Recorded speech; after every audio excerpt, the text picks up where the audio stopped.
right, welcome to the Common Goal Podcast. Here with me, Evan, Aston, Jason, Kale, and a special guest, Jordan. And I'm gonna pass it off to Kale to start off today. What's good, y'all? Episode 3. So today we got a special guest. He's here today to talk about Forex, which if you guys don't know is foreign exchange. He'll talk more in depth about it, but real quick, I want to let you guys know one of our goals as TCG Podcast is to get people on here and support our local creators, support local entrepreneurs, support local artists and stuff like that. So without further ado, our first guest, JP Wall Street. Let's get into it. JP, welcome. Yes, Alright, so like he said, Forex is short for foreign exchange, and it's basically just currency pairs. Currency, like we got the dollar in America, Great Britain got the pound, Japan got the yen, Euro got euro. I got the pound. I had to. Let the guy finish. Gum bars for my first impression. Let the guy finish. All right. Continue. Basically, every country has a currency, and for every country that has a currency, it could be paired against another currency. So to put it in perspective, and I like to give people this example for those who don't know. I can't go to Europe and pay with $1. So say you're taking a vacation to Europe and you bring $1,000 with you. You get there, you get to the currency booth, and you swap your money out at the Forex booth. And the ratio between the United States dollar is 2-to-1 at the time. Meaning for every $2, you're gonna get back €1. So they give you 500 euros. Say some freak of nature accident happened that make you have to come home early. Whatever. Say a car accident. I don't know, whatever it is. You come back home with your 500 euros, you get back $2,000. And in your head, you like, shit, I'm gonna keep the free money, but I don't know how I just got an extra $1,000. It's because the ratio always changing, and it changed in your favor between the time you went to Europe and you came back and you made $1,000. That's how it works. So, with more in depth how it works, when you really want to invest in it and make money, you go online, you can see the charts, you teach yourself, or you learn somehow how to read a chart, how to mark it up, and really break it down to a science to predict the next move based on history, stuff that happened in the past. If it get to this point, last time it hit, say it's dropped, currency pair dropping, last time it hit this point was in 2016, and it went nuts, flew up, like, let me put my money in it when it hit this point again, that kind of thing. So that's Forex in a nutshell. And then the stuff that influence it, it's like the government, big banks, how the economy's doing, people trading like hedge fund investors, things like that. So it's a $5.5 trillion market a day. So that's how much money's moving through it all day. That's way more than Wall Street, the stock exchange, all of that. So that's what's going on with it. Damn. you got any goals as to what you want to accomplish with Forex? Yeah, really the main goal is to be able to generate enough revenue through that, so I don't really have to work for nobody again. Like, I feel like we stuck in that's always the goal. And working for something, I ain't knocking it, because you're gonna do what you gotta do to feed your family. But if you got an opportunity where as though you can go against the norm and really find your own lane and you can be your own boss, I say take it. And I'm an entrepreneur. I got an entrepreneurial spirit, always have. So I get tired of working for people, because I feel like just working for somebody, you helping them accomplish their dream. Yeah. When you get to a certain level, you got your business. You need people to perform certain jobs that you can't do, because you can't do everything at once. So what do? You hire people, because you are helping me build my business. Right. I want to be in a position. I'm helping people. People helping me build my business. I'm hiring people. I want to build my dream up. So that's my goal. So my goal with that, like I said, be able to make enough money. I don't have to work anymore for anybody, and then perfect my craft, and then put other people on. Like, I really respect what Nipsey was doing. Yeah. Shout out Nipsey. Rest in peace, Nipsey. Rest in peace, my guy. Understand how deep he was. Like, it's a shame he went too early, but things like that is what we need. Like, even as minorities, black people. So I want to help master my craft and help everybody else get in, and like, just show them better ways.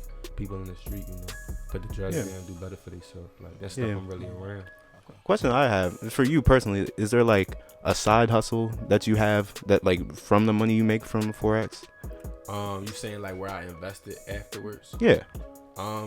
Not at the moment, because that's really bringing, like, how can I explain it? I ain't got to that point where I'm ready to invest in something else. Okay. That's like my soul on an investment, like aside from working or anything else I'm doing. that's my sole investment. Like I invest in some stocks or some crypto, things like that. Yeah. But the difference between Forex, you don't really own that stuff. You trade it. So it's okay. not like me buying a share of a company or anything. It's more like I'm trading it. So say a company worth $35, and it's on a more minuscule scale, and I'm like, I think it's gonna go up, even if it's not even like a little bit. Even if it goes up a little bit, you can still make a lot of money because you can kind of bet a big amount on a small move. So I've seen people in crypto make $15,000 like our age off a move that was like maybe a cent, because it's kind of hard to explain if you ain't seen. You gotta actually like look at it. I can show you. Okay. But it's like if you was to purchase shares of a stock, you would have to go up significantly, or you would have to own a lot of shares to make a lot of money in it, if you get what I mean. Yeah. But it's not the same. You can trade it and basically put your money on a move, so you making money up and down as it's buying and selling. Yeah. So Forex is pretty much just like maximizing off the profit of like that ratio, pretty much. In a sense, but it really don't matter how much it is. It don't matter what the ratio is. It's just if you say like I said, the United States dollar and the euro. On a graph, it would say USD EUR, which just means USD is the United States dollar, EUR is the euro. Now, if it's going up, that means it's because the United States dollar is doing better than the euro. If it's going down, it's because the euro is doing better than the United States dollar. So, like I said, it doesn't really matter the ratio. It matters if you know what to do and when to get in. Because however it moves, if you can predict that move, you can make money. I don't give a damn if it ain't worth nothing, because I could put my money on it just from knowing where it's gonna go, and I can make. And you're not gonna lose money. You can. It is risk involved. Yeah, there's always risk involved. That's my next question I had. Go ahead though. If anybody is sit here and tell you I know what's gonna happen, they lying. Never believe nobody, because you don't know. And that's just with entrepreneurship in general. Because like entrepreneurship, if y'all don't know the definition, is high risk. You know what I'm saying? That's just being an entrepreneur, is just high risk. So I'm gonna work hard to get you over that. I get into every trade I get in. I can't tell you this is gonna happen. I can do everything I do, before I get into a trade and invest my money and look for my entry reasons to get in. All I do is stack the odds in my favor. I want to have the highest. I want to have the majority percentage of a win, and that's the thing. So I don't bet all my money on one trade. You can't do that. You have to have risk management rules. So whatever dollar amount is in my account, I never risk 10%, more than 10% of the day, and I never risk more than 5% of that 10 on one trade. You know what I'm saying? So it's risk involved. You got things called stop losses, which is if I get in, say for a buy, and it goes out my direction, it's going to be a point I set on the chart, so that if I'm that deep out of profit, it's going to take me out the trade. They just hand me my L for the day and let it see another day. Yeah. But, it's all risk management involved. So it is risk, but like I said, you win more than you lose, you profit. Because even the best trader in the world, whoever it is, they lose. Everybody loses. Okay. No, one question for me. Did you have one, Jason? I didn't want to. Nah, you could let that be the last one for this segment. Okay. One thing I was wondering. You're a college student, correct? Is your major like involved with money and currency? Finance? Yeah. Yeah. I just got back in school. Yeah, and how has that helped you with what you're doing now? It's like this is my first semester in finance, but after what I did, I was out of school for a year. I unfortunately got kicked out of school. Yeah. I taught myself how to do this in my year off. Damn. Just to stack money. So it's like this is year one for me. But it was like what else would I do? What other major would I do? So being as though it's all new to me, I can't say it's helped me yet, because it's only my second week in school, but it definitely I'm seeing the similarities between what I do and what I'm learning. So I feel like it's the right. See, that's great. That's great. Yeah, props to you for that. Now everybody gets back on their feet. We're going to continue this back with some more questions after this. All right.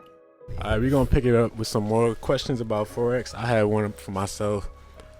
Honestly, I've never heard anybody say anything negative about it. Like, everybody always tells me how much they make.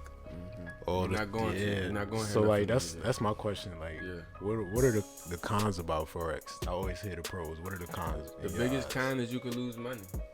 Honestly, that's what it's about. You gonna win, you gonna lose, but it's about getting big wins and small losses. So, that's the biggest con. I can't really name no other con. I would say just about Forex independently. Now, all marketing aside, just strict business investing. I mean, ain't no cons to it because once you learn really how to do it, I tell people the world is yours because then it's, you know, the money doesn't come how you want it to come. You know what I mean? Because especially when you have more money to invest, it's like you can really make what you want. I seen people make 6 figures in a day. You know what I mean? So in real life, so that's the con, I guess. Them losses, but like I said, with the risk management and just following your rules and your game plan with it, you'll win more than you lose. So the wins outweigh the losses, so you're not losing. But that's definitely the con. Them days you lose might be a day you didn't make no money and lost a lot. That's the biggest con. Because I remember when I lost, I was like, damn, that's crazy. It humbled me, but it made me work hard. So. Yeah, I can imagine like beginning, you know, cause me and you talked briefly about it before, and like when you first start out, when you beginning to do Forex stuff like that, you still learning the game and learn how to do everything. So the losses are more common than as opposed to somebody that's doing it all the time that knows what they're doing, like a veteran or whatever. With that being said, like you said, somebody made 6 figures in one day, and that's crazy to me. Are those people that do it full time? Like they don't have anything else they do? They just do it full time, or they do it part time with like a job outside of that? You know? No, everybody I know that's touching that much money, that's what they do. That's what they do. I mean, or they do stuff in that field, like they business people, or they educating people at the same time. But it's one of those things where the market moves in something called pips. So like that's just a measure of movement, just like we walk in feet and cars driving miles. So I'm gonna just give y'all a brief explanation. When you gain pips, you basically gaining money. Now, the catch behind, not the catch, but the behind it is how much money you putting on a pip. So say we all get in the same trade and we all have different amounts of money in our account, so we're able to risk or not risk as much. Say we all catch 50 pips. Say you put $1 on it, you put 50 cents on it. As you on a pip, like each pip. So if you put $1 on each pip and you made 50 of them, you got 50 pips, you would have made $50. If you did it at 50 cents, you would have made $25 and so on. Say I've been doing this for years and years and years, so or a millionaire do it. Them people I'm telling you about that made so much money, they're able to put a lot of money on one pip. I'm talking about like, say $200 on a pip. So is what I'm trying to say is we might all catch the same amount of pips and somebody made substantially more money. Cause they put more money on that pip. Right. Exactly. So if you got a rich nigga that's putting $2,000 on a pip and he catch 50 of them, he made $100,000. You know what I mean? But that guy might have $1 million in his account, which is real. And people like that, I know. So like not personally, but like talk to him on the gram, mentor me a little bit, stuff like that.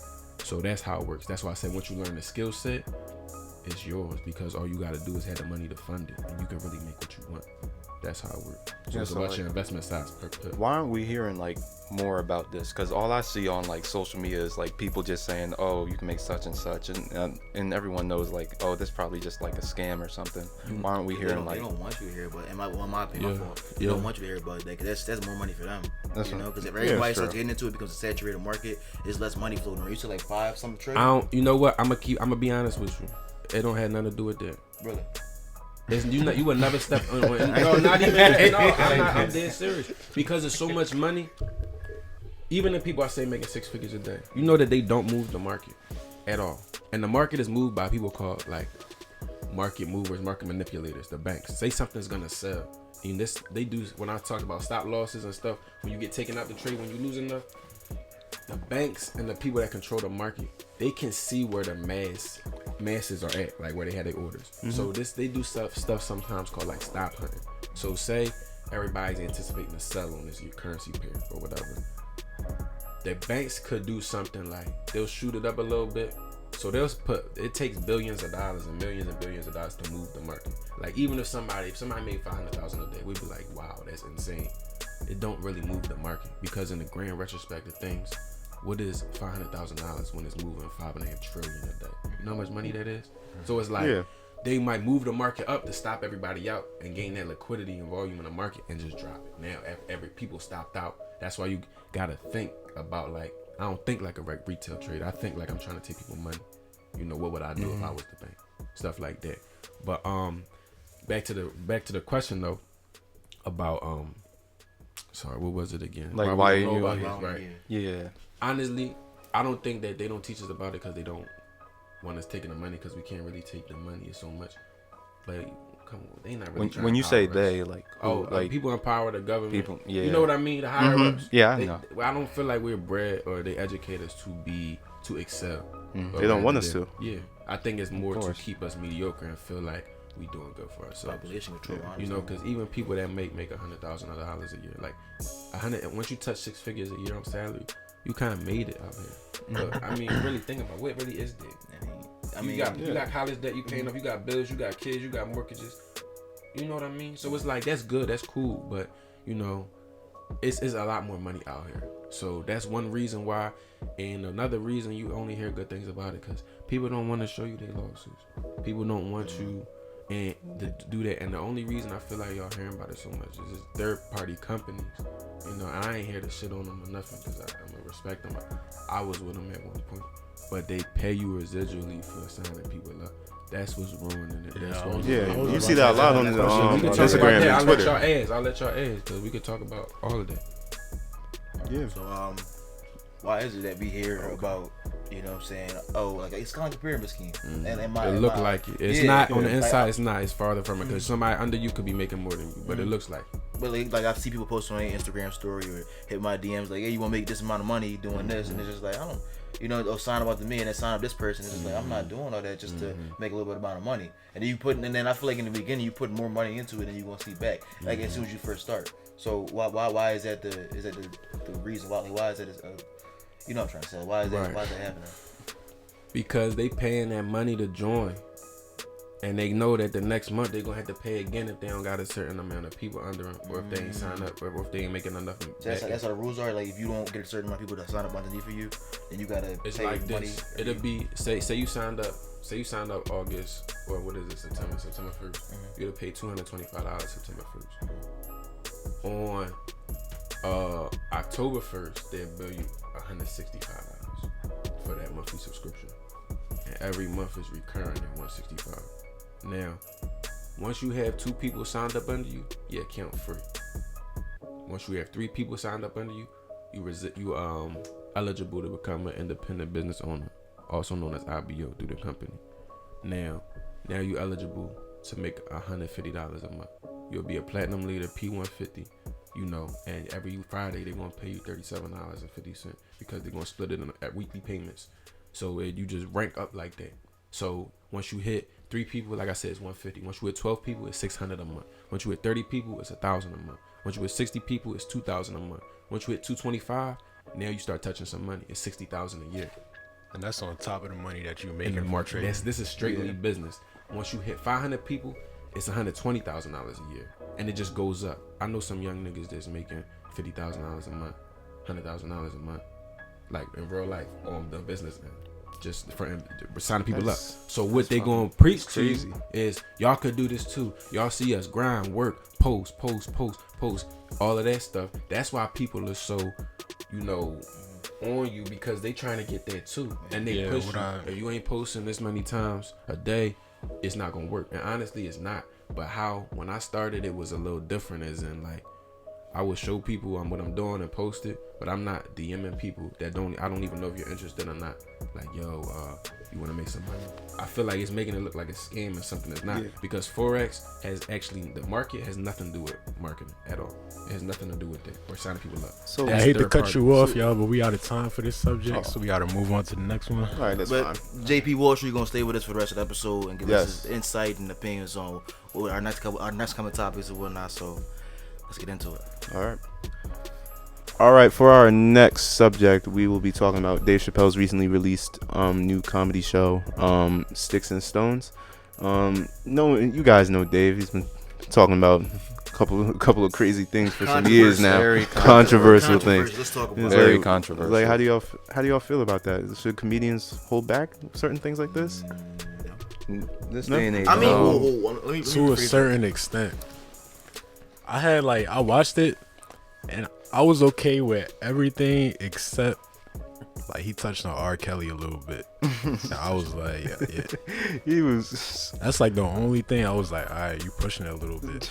But like other stuff, it was like he's saying stuff that other people won't say, but It's obvious. it's comedy. Like somebody got to say it. Like we gonna laugh. Yeah. Just laugh it off. At the same time, I feel like he touched on those subjects, so he can get that point across that like one of my nothing's favorite to things that I've seen was when he was referencing on why he can't say the word faggot, and then and then the lady told him, was like, you can't say faggot because you're not gay, and then it's like, well, I say nigga, but I'm not a nigga. So you see, it was like, it's comedy. He said the but, hard ER though. He yeah, was like, yeah, I'm not a nigger. Yeah, but my thing is with that is that, so say we got a white comedian who's gay, it makes the same joke. Is it wrong now? You know what I'm saying? Like, I'm not trying to compare the word faggot to the word nigger at all, because they're different, but they both have their own fights. You know what I'm saying? Towards like getting like equality and being accepted, right? So why is it okay for Dave to say? I'm just playing devil's advocate. Why is it okay for Dave to go on TV and say, you know, faggot this, faggot that, and then if white comedian was to say nigga this, nigga that, you know what I'm saying? Because ain't nobody going to defend no black people, but black people when it comes to saying nigger. yeah. I feel like we have allies, not a whole plethora of them, but I we don't do think have it's allies. gonna be. I don't think it's gonna be an outrage because I feel like it's such a touchy subject. But with the LGBTQ, it's like you can't say a lot. You can't say anything. Yeah, people are more quick to defend those people rather than people of color. That's what I mean. That's what I'm trying to say the whole time. Yeah. And it's the day and age too, because of like it was like I'd say early mid 2000s. You could say what you want, or like even way back in the 90s. Yeah. That's Like why you Boondocks could say whatever. Like for example, I'm gonna just use Wildin' Out as an example. Like before, like when Wildin' Out first came out, they were saying some crazy stuff. Like some like you can't say it in 2019. Greasy, bro. It's so greasy, bro. No. And now they got people on the show crying, talking about, it's like, don't air this. Wasn't it? Azalea Banks. Azalea Banks. She make me mad, but that's a topic for another It day. is, bro. But I see what y'all saying. That's why Boondocks, when they do air another Oh. season, it's gonna be real wild. It's gonna be a rude awakening, because like honestly, Boondocks is satire in a sense, but it still says a lot. Satire is the best. Yeah, it comedy. is the best kind of humor to me. But Yeah, it is. with that being said, it was a situation with I think it was Jerry Seinfeld, Chris Rock, and another comedian. I think they were all. I know exactly what you're I talking know about. what you're and talking he said about. the N-word, and Chris Rock didn't say anything about it. He just laughed it off. You and see? Jerry Seinfeld had to get up and say, "Hey, like you know." Oh, I remember that. Yeah, you're not black. You can't say that. Yeah. So why was it such an uproar for that? And you Chris know? lost some points for that because, did. like, as someone of color, you gotta stand up for yourself, because clearly no one else is gonna stand up for us. But He isn't. my fault, go ahead, bro. Nah, he like Chris Rock's been like a celebrity for a long time. He's not like really in touch with like the black community, so that's probably why I'd say why he didn't. He made really everybody stand his up. Chris, so I mean, he might as well be. Love that show. I mean, I don't know how much I love Classic anymore after his shenanigans on TV with not representing the black community. You know they used to say I look like Tyler James Williams, bro. Y'all see it? I don't see it. Wow. Yeah. I mean, That was little Chris. yeah. I don't see it. I mean, All right, we moving on. Yeah. All right, so Yeah. another in the Dave Chappelle comedy thing. I think you mentioned it last time. He said something about gun control. Yeah, it was facts. It was facts. if He was every like, black man bought a gun, go ahead, they talk. would. Talk. He said like if Oh my every goodness. he said if in order to get gun laws under control, we gotta like every black person in America gotta buy guns, because that's the only way they're gonna try Then to it'll control be a it. problem. And my question to y'all was like, why do y'all think that is? Because they're gonna see. Because they think we're a threat to everybody. Yeah, they're gonna see us arming up and be like, "What are they arming up for? We gotta change gun laws now." There's too much power in black people's hands Yeah. at that point. There ain't no way. Yeah, personally, I think especially when people of color obtain power, they start to see us as a threat, because they know what we can do and how many mountains we can climb. They see us as a threat without the power. That's the sad part. Yeah. That's why we getting killed in the streets for being black all the time. Why you think Dave Chappelle fell off for a second? He didn't fall He off. got He blackballed. was He smart. got blackballed. He was He no, got no, blackballed. he was being he got blackballed, but no, he was being smart because I think he spoke about this like a couple months ago. He was people were offering him money to come back and do shows, but he wasn't doing it for less than what he's worth.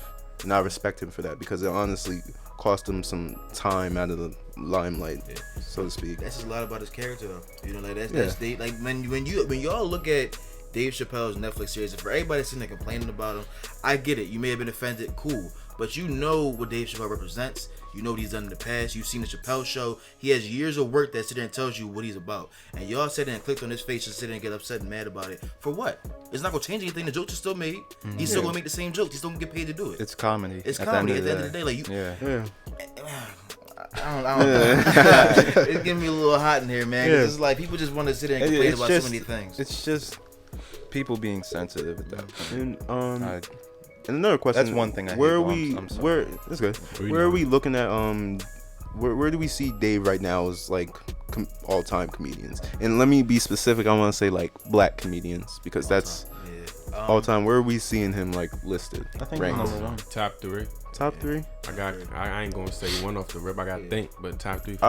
Personally, I enjoyed Martin Lawrence.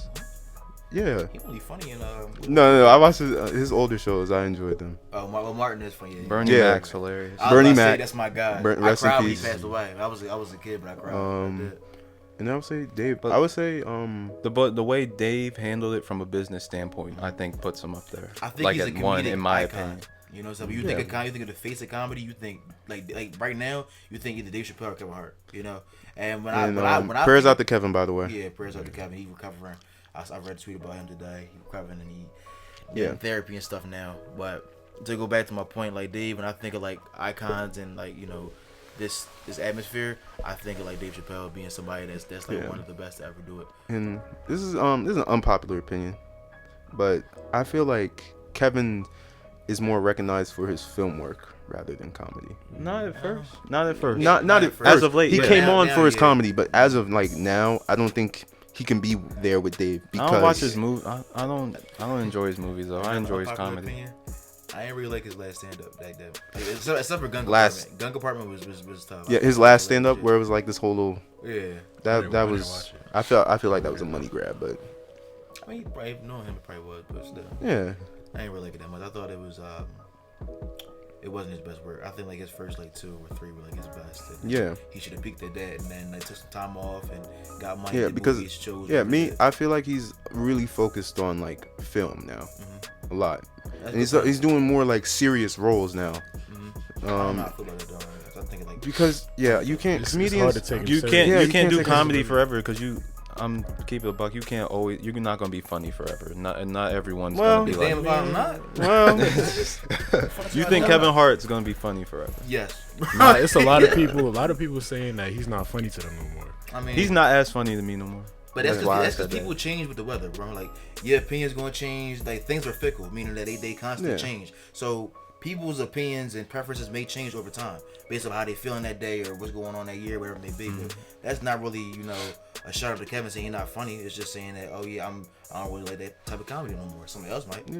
Yeah, and to bring back like this day and age point, like some people may not be as funny anymore because it's like 2019 and they can't say the stuff They try they to would lie want to to themselves. say. Yeah, That's true. I feel like we always gotta have that, like those 1 or 2 people who's not scared to say anything. Right now it's Dave. Yeah. they just don't have to be comedians though. I mean, yeah, but it's. I mean, yeah, comedy kind of like helps it blow over. I think. Yeah, but Wow. yeah, that was whoa. All right, well, But we out of time on this one, y'all. We gonna move on to the next topic. all right. bet. All right, and for our next subject, we will be talking about Mac Miller.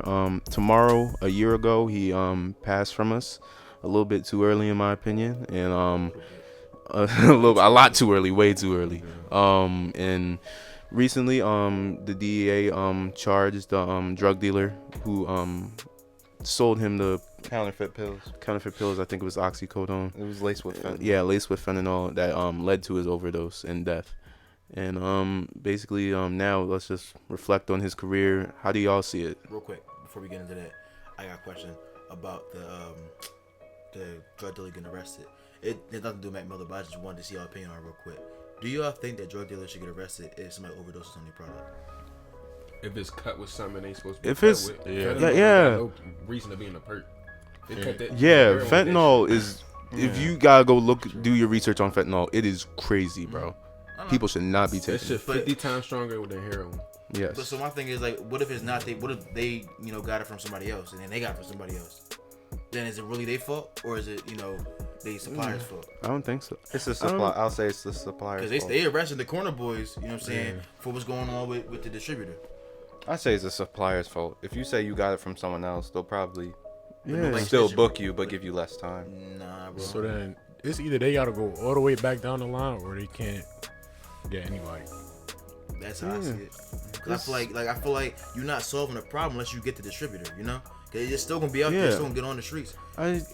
This is hard for me because because I feel like if it's laced with something or there's something in it that you're not expecting to take, because fentanyl, too much. Wow, too much. Okay, pause. If you too much fentanyl, you can overdose and die. But like, I think it was like painkillers. I don't want to okay abusing painkillers, but like it doesn't take like a pill to like overdose. Am I right? Yeah. So I don't know. It's just difficult. But back to Mac. Yeah, before you. It's good. Back to Mac. Best white rapper all time? Question mark. That's white rapper all time. No, that's why I want you to say that. I can't believe you would say that, and I want you to leave. Yes. Who is it? Yes. Who gotta say Eminem? Who else? Just off Even though I don't listen to him, but just the nigga talented. Like, principle. I can't Eminem's- say Mac better than Eminem. You tell me you heard Stan Mac and didn't feel Miller. kind of way? Mac Miller is the most talented white rapper Of our to generation. breathe. To breathe. What, bro? To breathe. Musically. You can't disrespect Most- Eminem. For everybody that's watching this, I want you to know musically- he gives me headaches when I hear him talk about Bro, music, about musically. anything. Bro, you Musically. realize this every episode has been him. It was always him, bro. It's every last time. It's me, bro. No, it's not you. It's me, bro. It's nonsense is what it is. He the Max Kellerman of the gold comic book. Yeah. Wow. He ain't wrong. Wow. No, I'm Stephen A. from my I'm guest, Stephen bro. A. But You can't but no, I think honestly, if not number one, Max number two. Okay, bro. This Maybe it depends. Not Who number else two. would be number? Yeah, I not give him. number I can't give him 1 or 2. Cause Sure. like Eminem- another white rapper, like Mac was. Blonde Fury. Remember him back in the day? BET got Please award. stop. I think Are you I think serious? You just don't want Stop Evan, it. you Are just don't want Evan to be like, right. name a Blind Fury song. Are you I can name a serious? freestyle. Are you On Washington serious? Park. Just, sir, bro. I'm playing. I love Mac. My first CD I ever bought was Blue Slide Park. Yeah. So Yeah. I got all my respect And- towards Mac. He's my top 3 white rappers. of I Mac. loved That's his fine. development as an artist because Yes. like what was the I forget how to say this album every time. Watching TV with the sound off, like from like before that project, like you can see the growth. Yeah, growth. progression. In 'Cause person- you can kind of tell like his life story coming up as an artist through his albums. And it's like I feel like being like us, like we're all around the same age. Us as middle schoolers. Max started out back then young, 18, 19, and like I feel like we grew up with him, and that's why this hit so hard. And Sure. and honestly, I'm curious. Let's go around. Forever listen to him. Favorite projects, Or favorite song. Faces.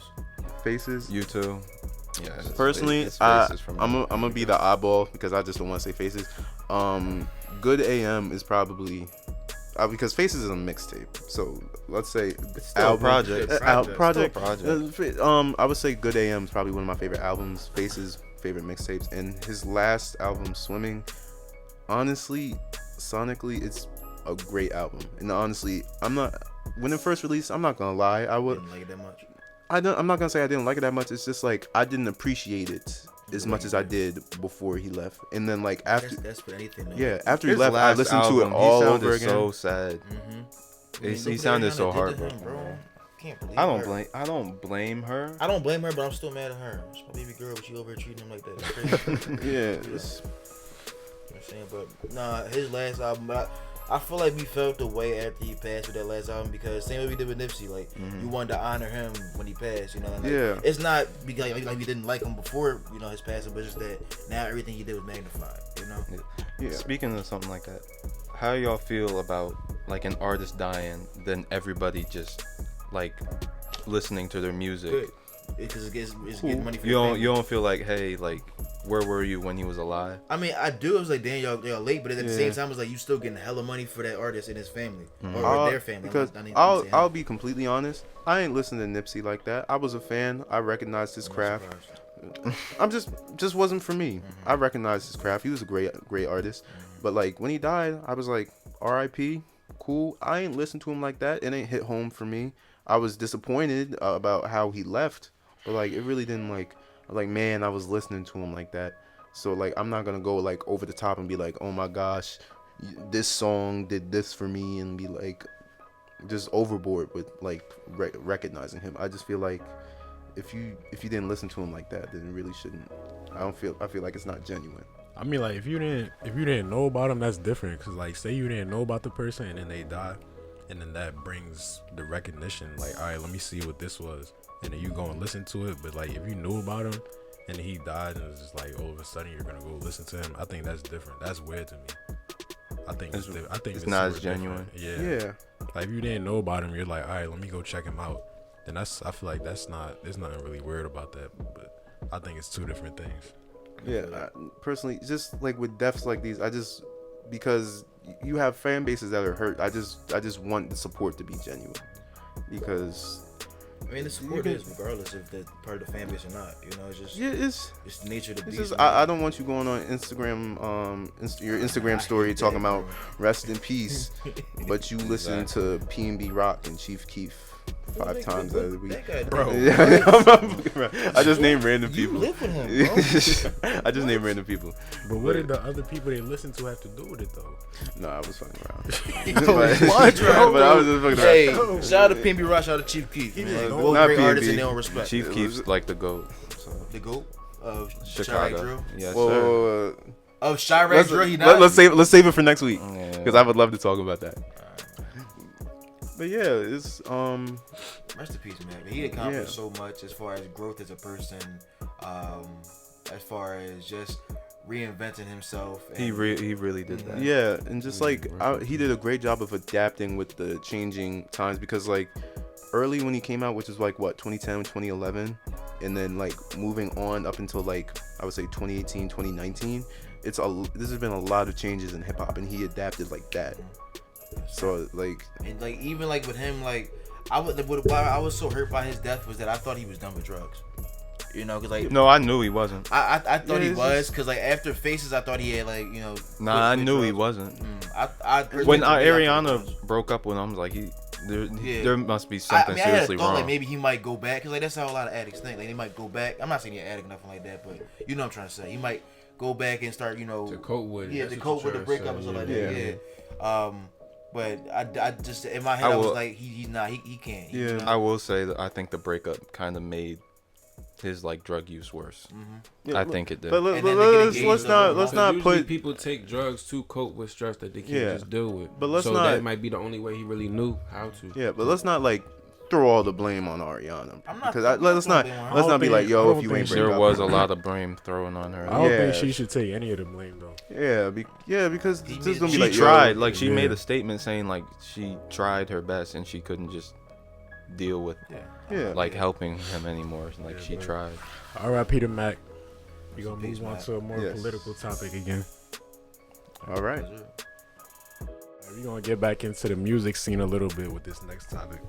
So I know if you're familiar with the rap game, people know that Atlanta artists are known for being well put together. They work together a lot. But if you look at other cities in terms of the rap scene, they have a lot of trouble working together because of like different things, gang beef, just not working together with each other. So why do y'all think it is that Atlanta is, no matter who they represent, who they talk to, who their friends are, they always work together, but other cities have trouble with that? Yeah, I don't think it's more Atlanta working together. I think it's just the way that everyone else looks and how they don't work together.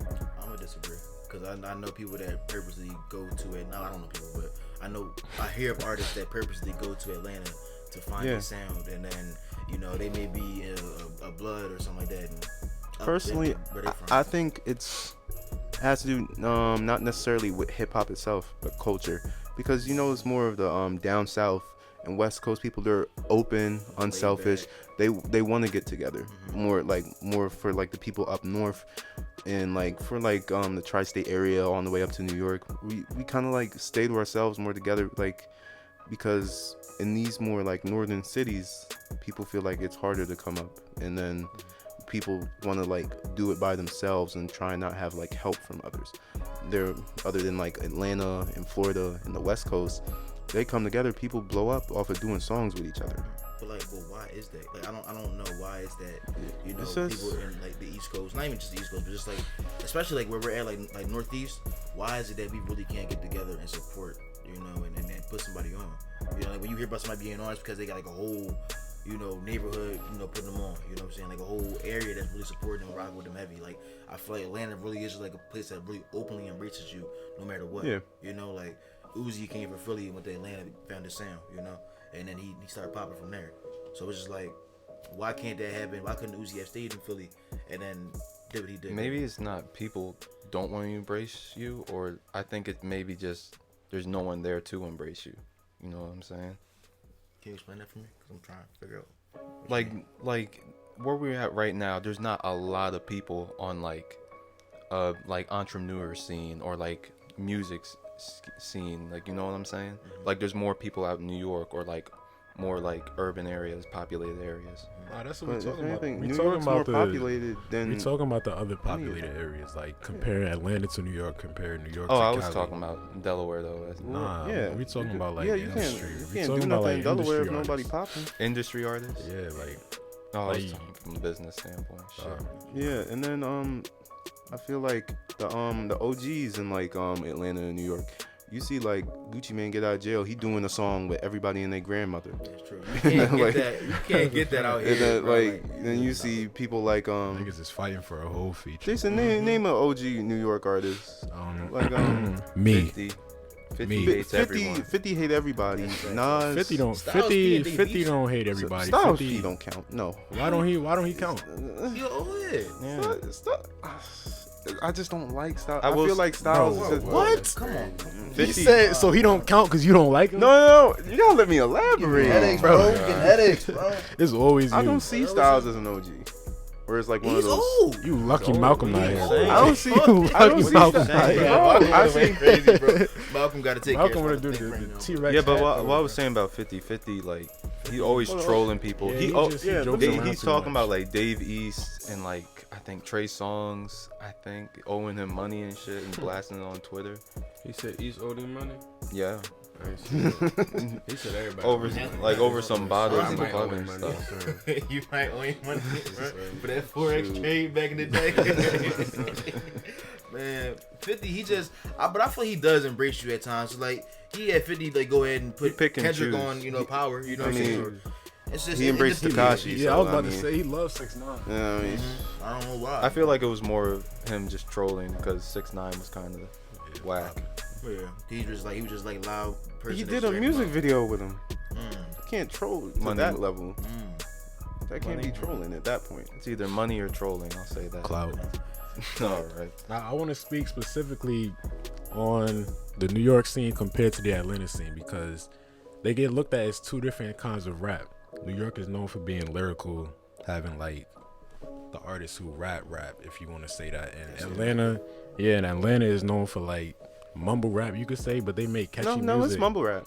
It's mumble rap. Man, that's where I mean, but no, I'm calling it. I but I'm Call don't. spade I'm a spade. I'll It's mumble talk. rap. I'll talk greasy to you because Gunna's from Atlanta and he talk greasy. It's not mumble rap, bro. mumble Like rap. Gunna spit, bro. He's Baby rap. be spitting Bro, too. he He drip. gonna be on Yeah, that he slide drip. shit. I'm not Every even day, taking nothing away bro, from them. he- They're fire. He It's drip. mumble rap. He drip.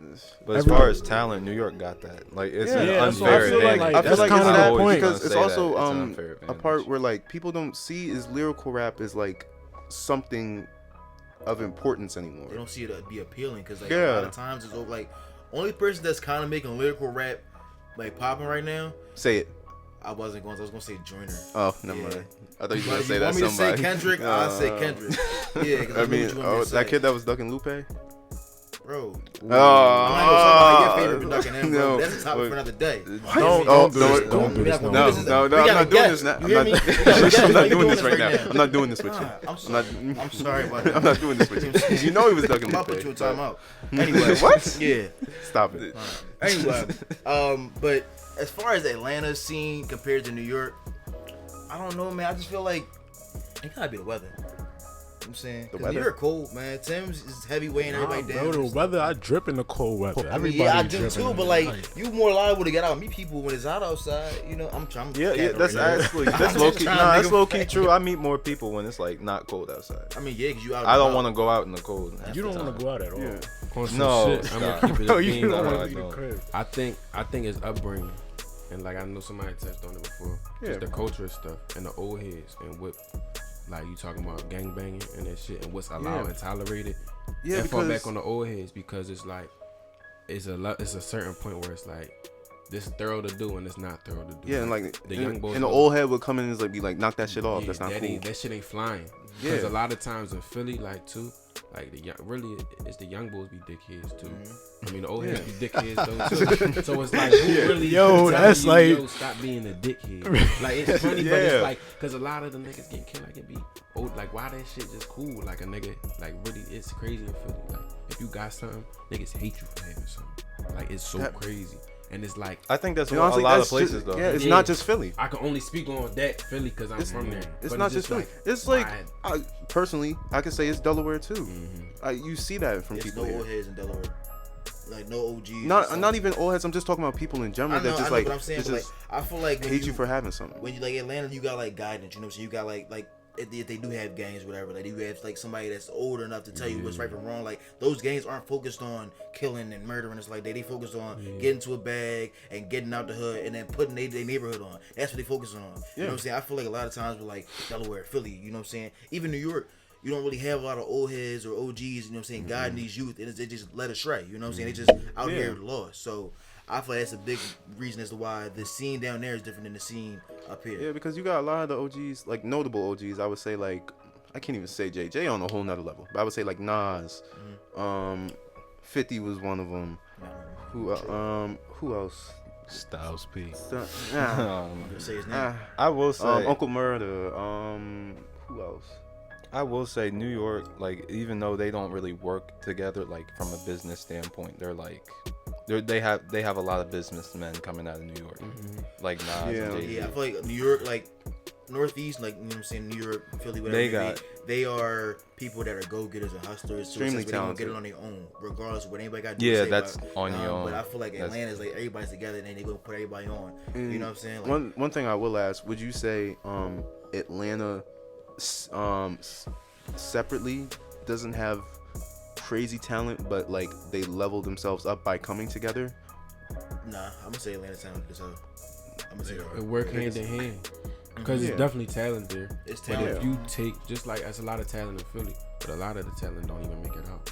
Yeah. You know? So I'm just like, Yeah, it's just like working together is like I gasoline will to the say fire. about Philly, like I don't hear, like as of like cities, don't hear as much about Philly. Right. I think we on to our next topic. It's the last one, right, y'all? All right, we're gonna get back into Jay-Z a little bit.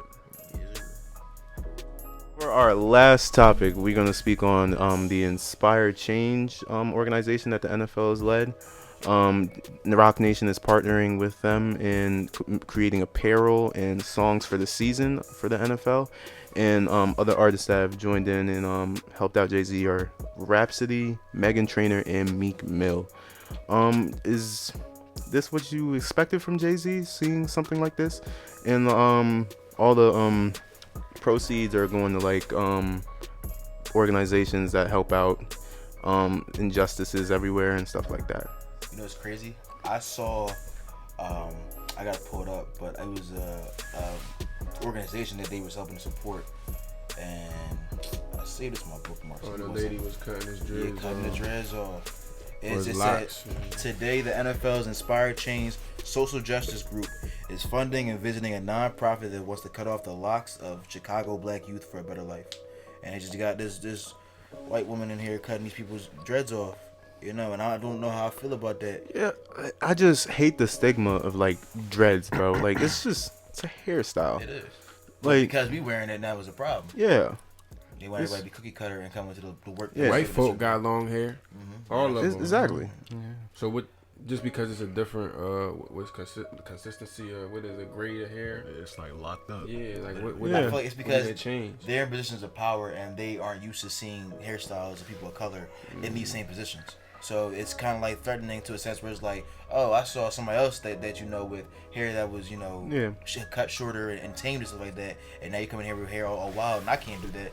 And why is it? So it's kind of like in a sense that they don't understand it, that they kind of feel like offended by it, and then they don't want you to wear it in the workplace because they feel like it may be distracted. And it's like you said, in the workplace, in the business world, I feel like people like, let's say Kale with your hair length, or Jason's hair, or people with cornrows or dreads. I got length. Yeah. Oh my fucking god. But what was I saying? Those types of hairstyles. I don't know where the standard came from. Like, as that was viewed as inappropriate for the workplace.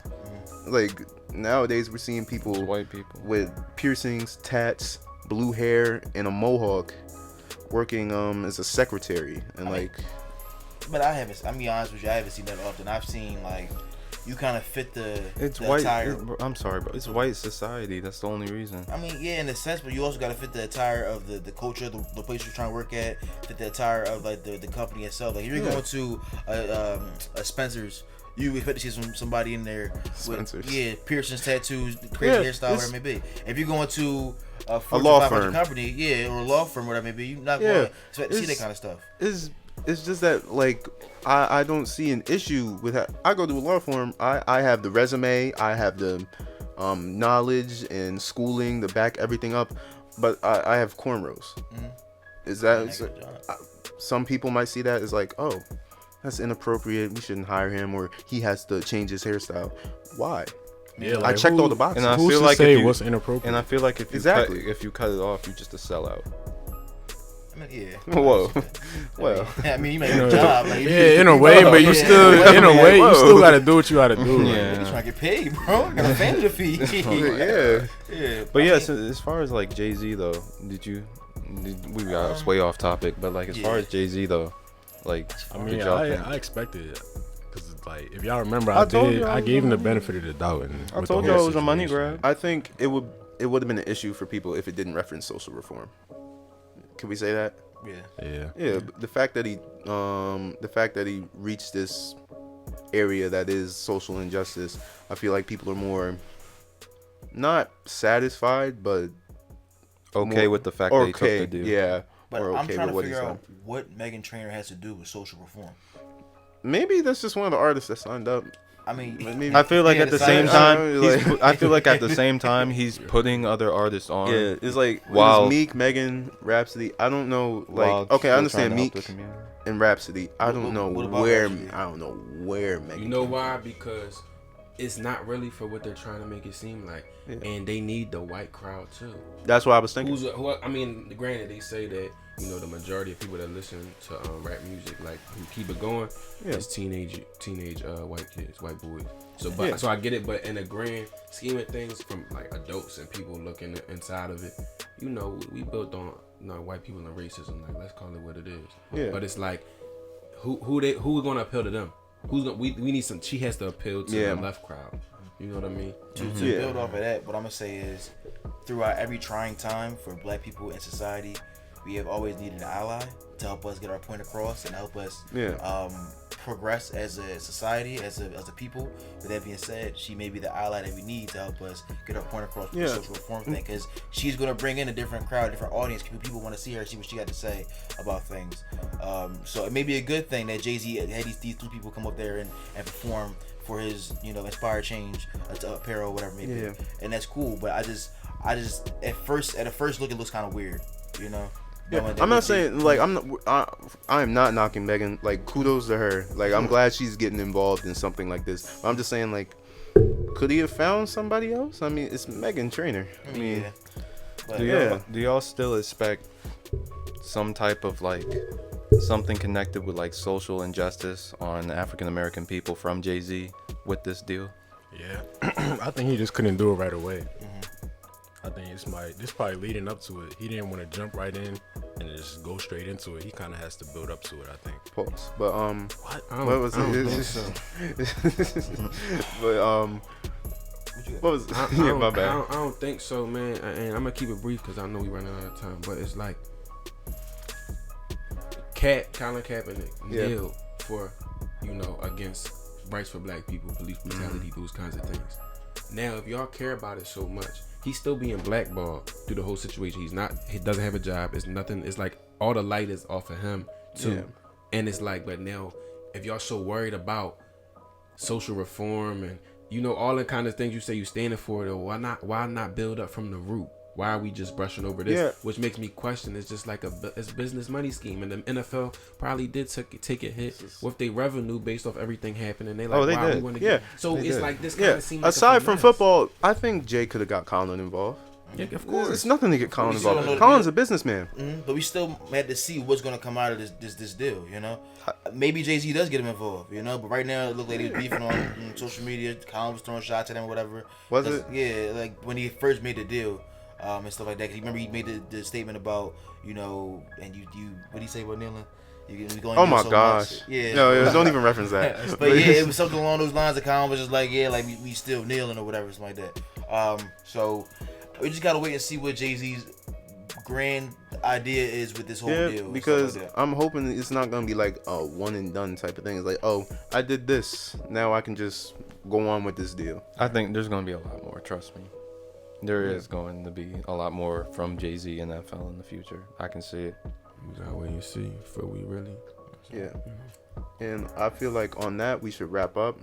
It's cool. All right. This is the Common Goal podcast. I would And- like to thank what you said. And our guests, like, Yeah. you have anything to say? Yeah, any anything to socials? shout out. All right, make sure y'all tuning in. Common Goal Podcast. Hottest young podcast coming out. And where can we find you? And Yeah, where can we find you, man? Yeah, JP Wall Street on Instagram. Get with me. Yeah. All right. All right, Thank thanks you for having again. me. Thank you for coming. Yeah, it was so much fun. All right. Common Goal. Well out. Yeah. that. Cut that. Like, Oh, You think